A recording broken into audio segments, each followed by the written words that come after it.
All right, good evening, everyone, and welcome to Free. I'm Ryan, and I'm the pastor and executive director here, and this is Abby Alt. She's our home team lead, along with Chase. Is Chase in the house? I think he's out there He's in the greeting. back of the He's house. out there doing home team stuff. Home team stuff, Home team non-creepy stuff. as we said Non-creepy earlier. greeting.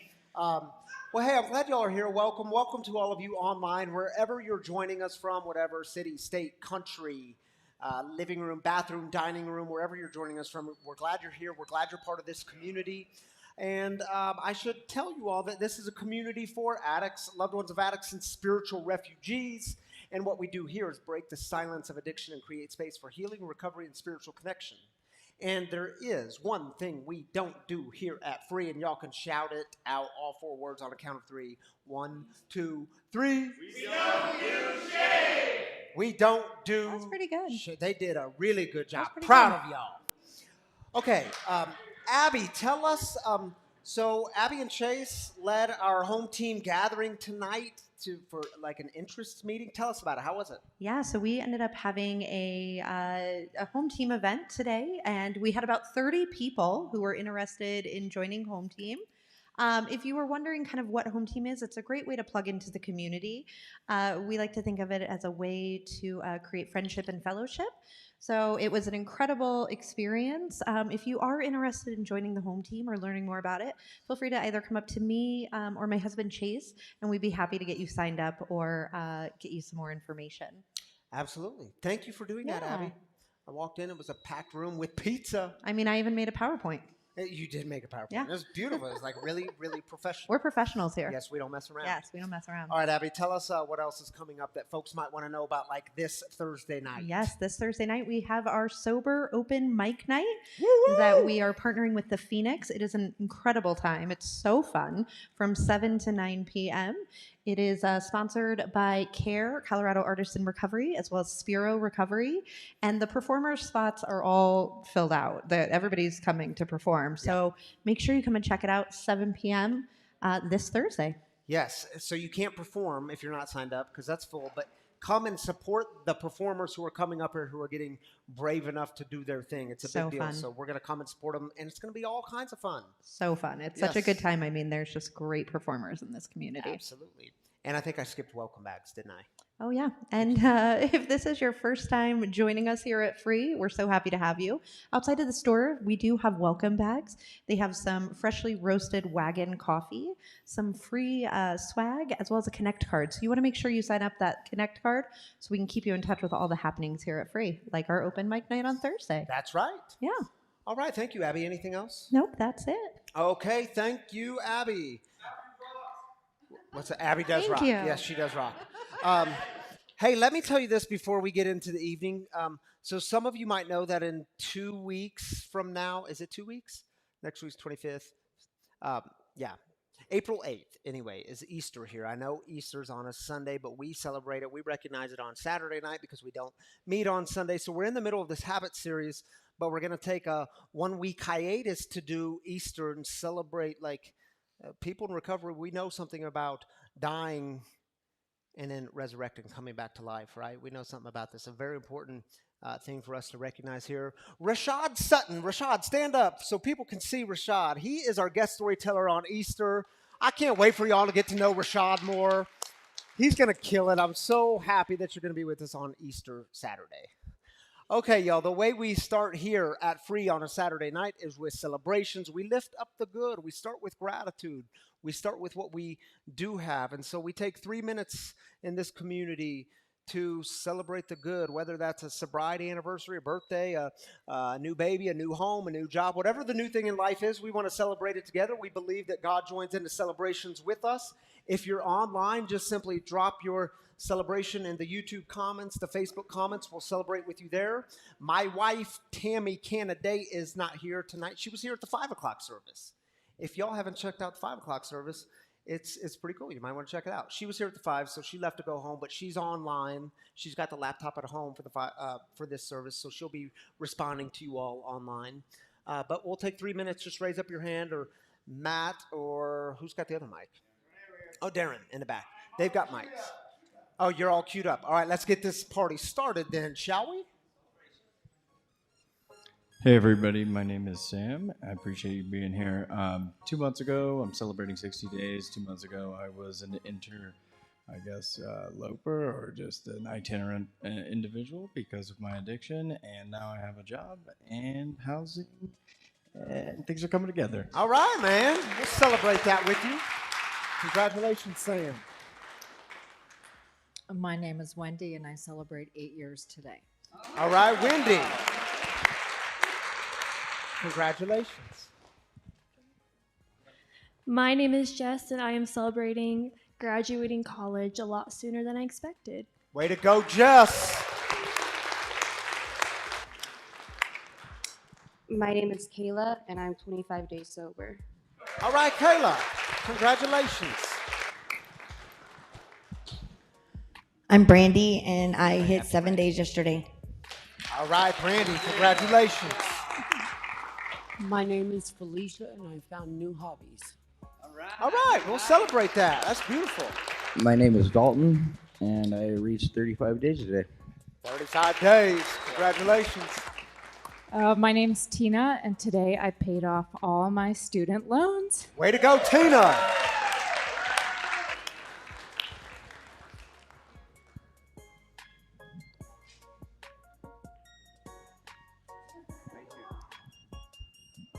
Yes, hello. My name is Anton, and I'd like to ask you all to say a prayer for my daughter Emma, who, like her dad, struggles with addiction and entered a treatment program on Wednesday, an 18-month program. And she's excited about it, but just please lift her up in prayer.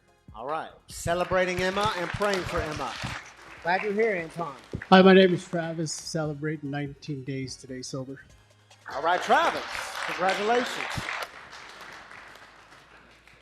Hi, I'm Chris. I'm over 1 month clean off of methamphetamines, 4 months clean off of heroin. Way to go, Chris. Congratulations, brother. Hi, my name is Shamia, and I got a new job. All right, we will celebrate it. I'm Missy. I'm 25 days sober today. Congratulations. Oh, Hey, what's up? I'm Justin. This is Todd, and this is Joe. We're from Step 7. We live in a sober living community, and cumulatively, we got myself personally, I got about 6 months, but I've had 18 months 3 times. So, but I'm on the wagon, I'm back, and I'm driving. You know what I'm saying? There you go. We celebrate that. Glad y'all are here. Oh, is it over? That went fast. To my son, he just celebrated a year and a half sober on the 16th. He's got a year and a half? Noah? Way to go, Noah. All right, Matt, you're joining me up here for some celebrations. You want to take the first one?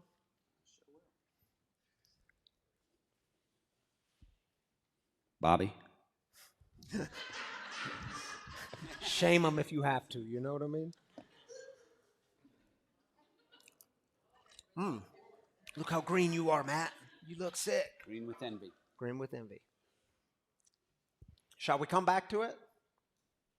There we go. Roger Weishart starts out tonight. Prayers for my daughter Kayla's continued sobriety. Prayers to you, Roger, and prayers to Kayla. And we're celebrating her sobriety. We're glad she's sober. Stephanie says, I'm celebrating my sobriety, my commitment to my God, and my God-given clarity and strength. Stephanie, we'll celebrate that with you. Glad you're here. Glad you're part of this community. Kevin Sandlin says, celebrating 6.5 years on chemotherapy. I'm still surviving an aggressive cancer. Keep up the fight, Kevin, and our prayers go out to you. Yeah, we'll celebrate it with you, Kevin. Glad you're here. Kavita says, enjoying a few more days in sunny Florida. Love to you all. Kavita, we're glad you're joining us from Florida. We miss you. Have a safe trip and have fun. We'll celebrate with you. All right, Matt, that concludes our online celebrations. Thank you for joining me up here. All right, y'all, as I just said a moment ago, we're in week 2 of habits, and tonight we're going to start small.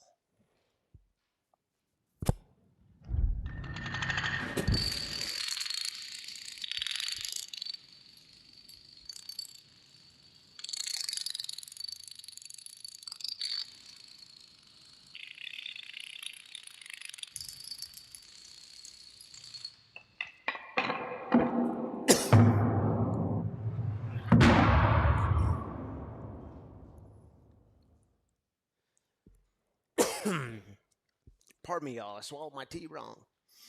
So, you know what the scariest moment for me was in my recovery? It was early in my recovery. It was one of those early meetings with my sponsor, and I went to his house every Thursday evening, late in the evening. He'd get his kids to bed, we'd get our kids to bed. Then I'd head his way, and we'd sit at his kitchen table. And I'll never forget, at one of our first meetings together, he said to me words that stuck with me. He said, "Ryan, this might be hard for you to hear, but you need to know you are spiritually disconnected."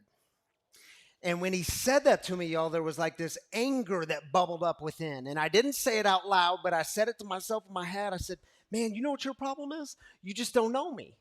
See, you will soon find out that I have a biblical studies degree, a master's of divinity degree. I've read all the books. I've written all the papers. I got good grades. And by the way, I have been a pastor for the past 6 years. So don't tell me I'm spiritually disconnected. And do y'all know what was underneath all this anger and defense? It was a deep-rooted fear. Because if what he was saying was true, then that means I have been a fraud. See, as a pastor, man, I was paid to be spiritually connected. I was paid to help others, lead others towards spiritual connection. And if you're telling me I'm spiritually disconnected, then I have nothing. And see, it was that moment of sitting at his kitchen table, hearing those words. It felt like I had been totally exposed. And it was this moment of not knowing who God was, not knowing who I was. It was this feeling of nothingness.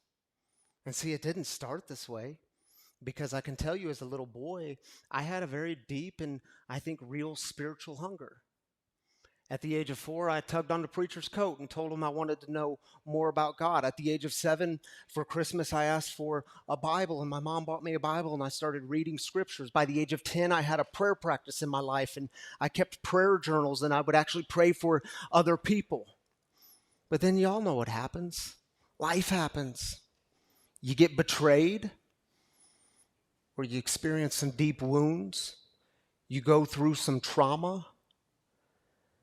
And then addiction creeps in, and you're like, how in the heck did this happen? Where did this come from? And then what you do is you start building up all kinds of barriers between you and the spiritual, you and God. And for me, I held God at a distance because I wasn't sure I knew this God. I didn't understand this God, and I wasn't sure I even liked this God. I wasn't sure this God was good, and I wasn't even sure life was good. And it felt like nothingness. And I have since learned in my recovery that God does pretty good work with the nothingness. So, my brothers and sisters, are you feeling a bit spiritually disconnected? It's okay. It's okay. But don't give up, because God might be just getting started with you.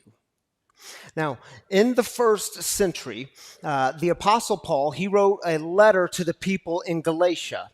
Now, if you remember some of Paul's journey, you know that he would travel from city to city, town to town, region to region. He would start a church with the people there, or a movement with the people, and then he would set them up. He'd say, "Are you all good?" They'd say, "We're good." And then he would leave and go to the next town, the next city, the next region, and he'd do the whole thing over again. He has spent a significant amount of time with the people in Galatia, and he was teaching them a new way. He was teaching them to live into the habits of grace and love and freedom and faith working through love. And he says to them, "Are y'all good?" "Yeah, we're good." So he leaves and goes to the next town.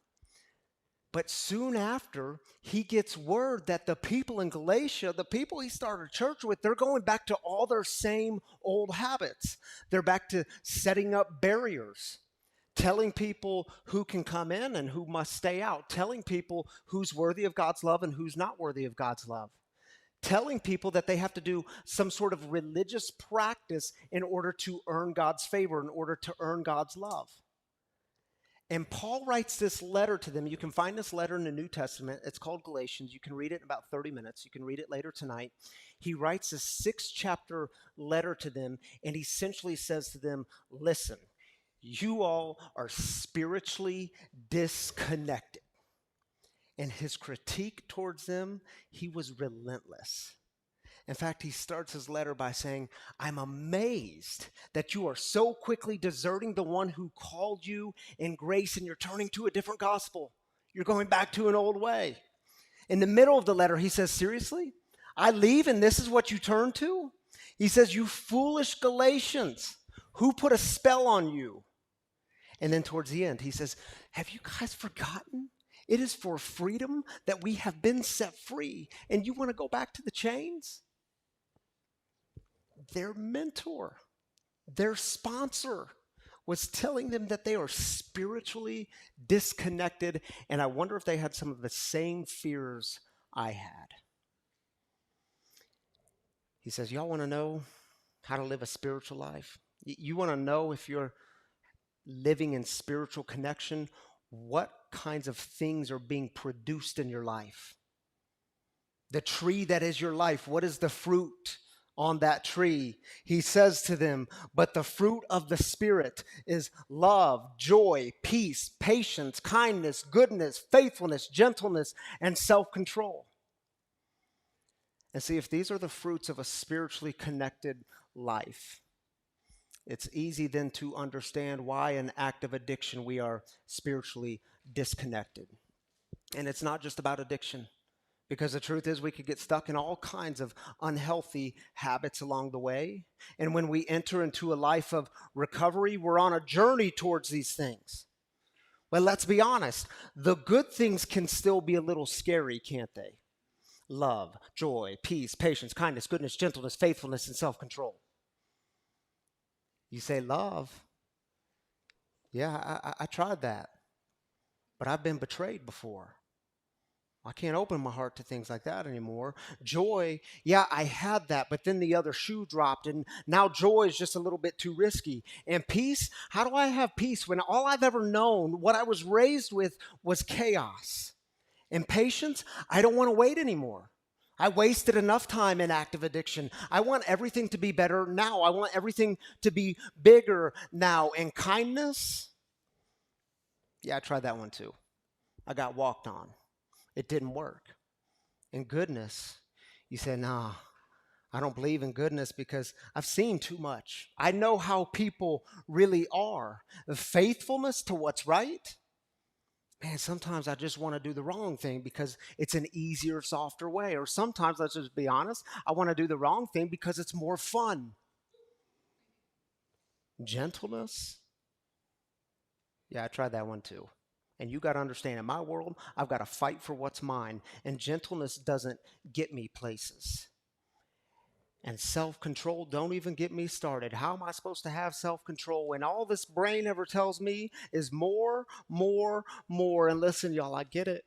You're trying, but you keep reverting back to all the same old habits, and you don't even understand what you're doing anymore. You don't even understand yourself anymore. And then what happens, is it true?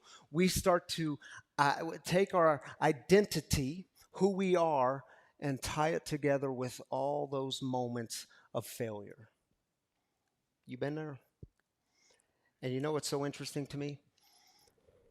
Oh, the Apostle Paul, that same Paul who wrote Galatians.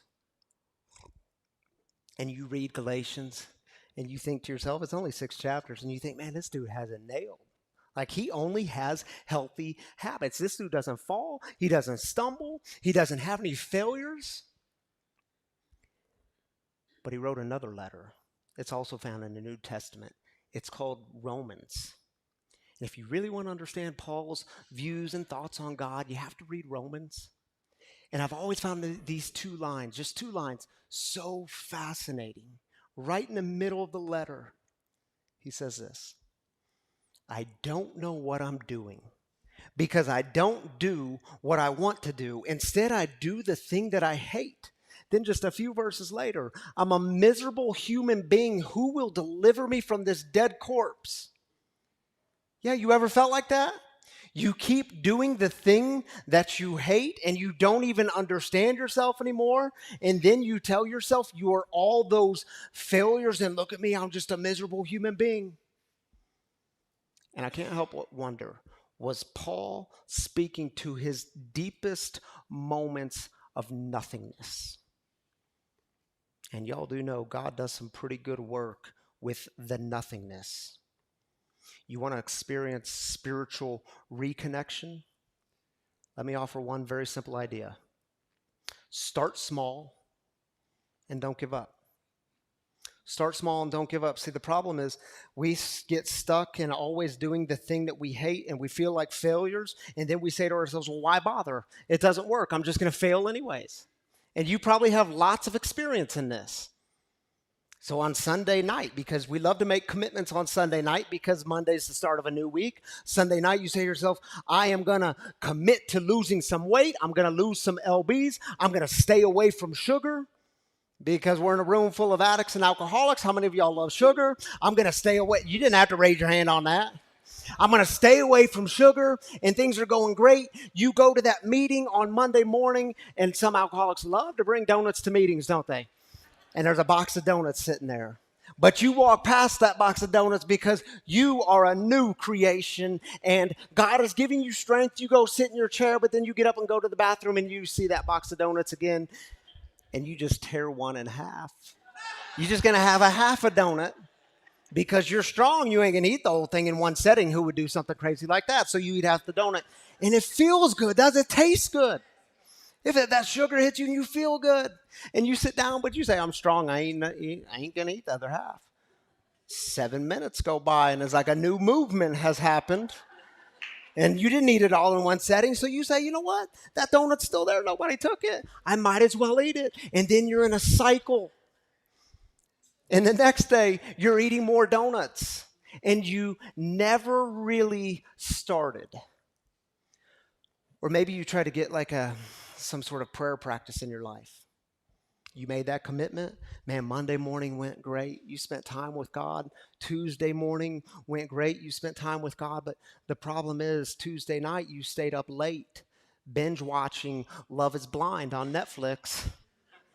And so Wednesday morning when it was time to get up, well, you slept in a little bit. Then when you got up, you had to rush around to jump in the shower and make the coffee and get the kids ready and then drop the kids off. And you didn't spend any prayer time on Wednesday.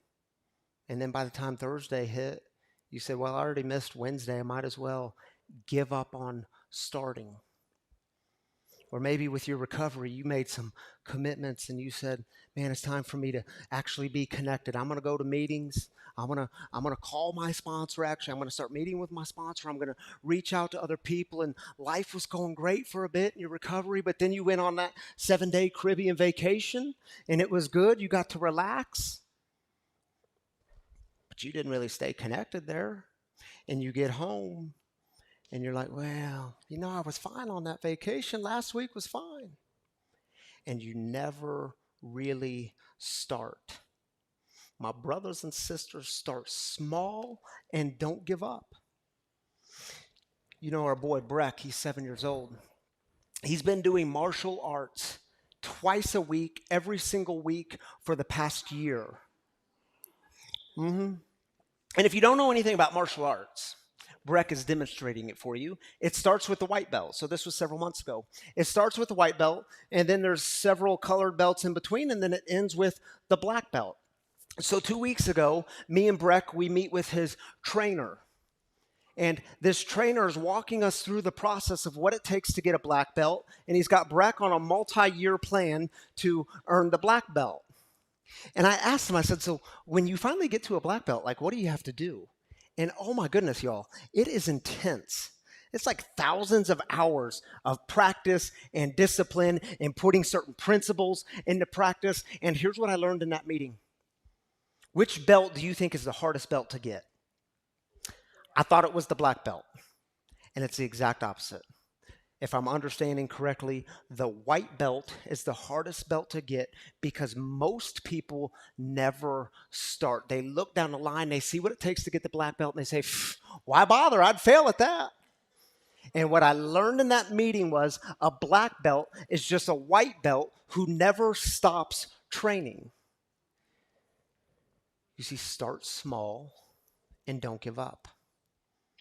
And some of you care about being spiritually connected. I think maybe it's why many of you are here tonight. But you also say to yourself, yeah, but it just doesn't work for me. I don't feel it. And the things that are being produced in my life aren't those fruits that grow on that tree. It's like the opposite fruit.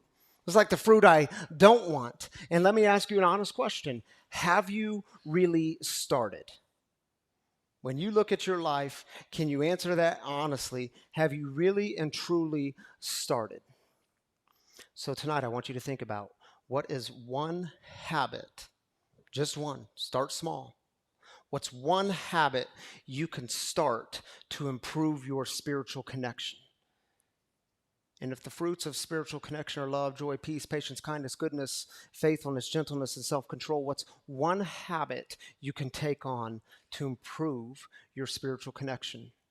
You know the book I mentioned last week, Atomic Habits? I hope y'all get it and read it. Written by James Clear. The whole premise of his book is to start small, because small habits make a big difference if we stick to them. So you might be saying to yourself, well, I want to start a prayer practice in my life. So don't say tomorrow I'm going to pray for 4 hours, because you'll probably never start, or you'll start and then you'll fail quickly and you'll give up on starting. But is it possible for you to take 2 minutes? Just start small, 2 minutes. Can you take the first 2 minutes of your day and spend that time in prayer, being spiritually connected with God? Or maybe for you, it's like you see that fruit of kindness and you're like, yeah, that's what I need. I need some kindness in my life. I haven't had much of that. Start small. Can you commit to doing a simple act of kindness, intentional act of kindness, every single day? Commit to it for 30 days. A small act of kindness. Take someone's grocery cart back to the thing, because people hate to do that. Carry someone's groceries, shovel someone's sidewalk, or do something intentionally kind for someone that you love. Start small and stick to it. Or maybe for you, you see that fruit of goodness and you're like, man, that's what I need, because I stopped believing in that. I saw too much. Let me ask you something. What are you filling your mind with? What kinds of things do you read? Can you fill your mind with new things? And don't say, tomorrow I'm going to read the whole book, or tomorrow I'm going to read for 3 hours. Can you read for 5 minutes a day? Can you read the scripture or another sacred text? 5 minutes a day. Start small. Stick to it. Don't give up. Or how about this one? How about gentleness? Because the truth is, some of you are in the habit of being gentle with everyone but yourself. So can you start small? Can you write a mantra on a piece of paper? Kind words to yourself, gentle words reminding you who you are, the same one God refers to you as. Gentle words, and then tape them up to your mirror in the bathroom, so that every day, ideally every day, you get out of the shower, through the fog, you can see kind and gentle words about who you are. Start small and don't give up. You want the outcomes of a life that's spiritually connected, you have to start. Has anyone ever heard of Simon Sinek? Simon Sinek wrote a great book called Start With Why. I highly recommend it. And he tells a story in there about Phil Knight. You know who Phil Knight is? Phil Knight is the founder of Nike. Phil Knight was speaking at a conference in this large auditorium packed full of people, and Phil began by asking this question. He said, please stand if you have ever run for exercise, and almost everyone stands up. And he says, I want you to keep standing if you run once a week. And a lot of people are still standing. He said, please keep standing if you run at least twice a week. And some people sit down, few are left standing. And he says, I want you to keep standing if you run at least 3 days a week, no matter what the weather is, rain or shine or sleet or snow, dark. If you run at least 3 days a week, no matter what, keep standing. And a few people are left standing. And then he said, next time you're out before the sun is up and it's dark and cold and you feel all alone, know that we are the ones standing under the lamppost cheering you on. And that's how he described Nike. Like, in an instant, everyone understood what just do it means. It has nothing to do with winning, but it has everything to do with starting. And Nike, on their best days, celebrates those who start, not those who win. Start small and don't give up. Because the truth is, some of you are closer than you think. Florence Chadwick, she was an incredible swimmer. In fact, she was the first person to swim the English Channel both ways. And in 1952, Florence Chadwick, she made the decision that she was going to attempt the 26-mile swim between the California coastline and the Catalina Island. And about 15 hours into this grueling swim, a very heavy fog set in. And in that moment, she was totally disoriented. She was confused. She was exhausted. She was discouraged. And she wanted to get back in the boat. But she said she could hear everyone screaming at her, "Don't give up. Keep swimming. Keep swimming. Keep swimming. Keep swimming." But she couldn't take it anymore. She threw in the towel and she quit. And she got in the boat, and she could hear everybody. And in that moment, she learned she was less than 1/2 mile away from the shore. Keep going. Some of you might be closer than you think. You are on a spiritual journey. Progress, not perfection.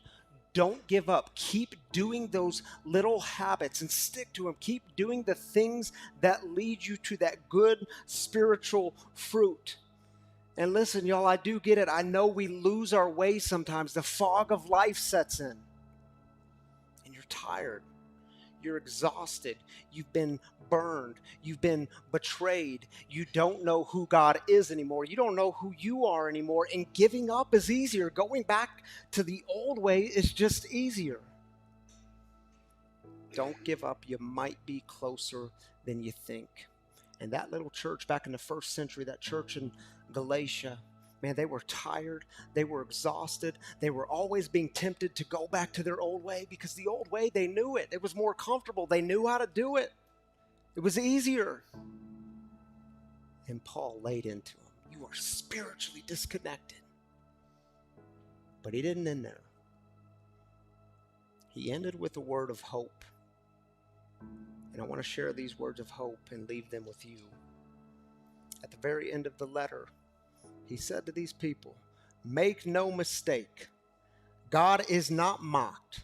A person will harvest what they plant. Let's not get tired of doing good because in time we'll have a harvest if we don't give up.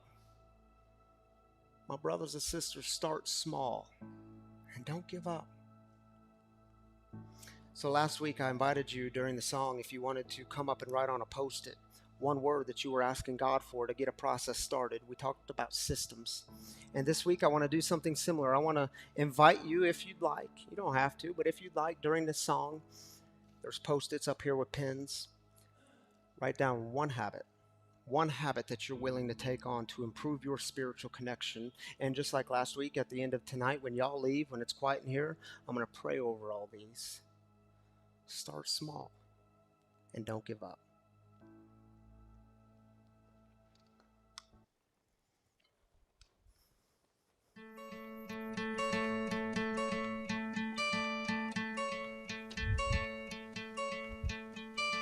Hope when you take that jump, you don't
love. You're going to be some reading and praying mofos.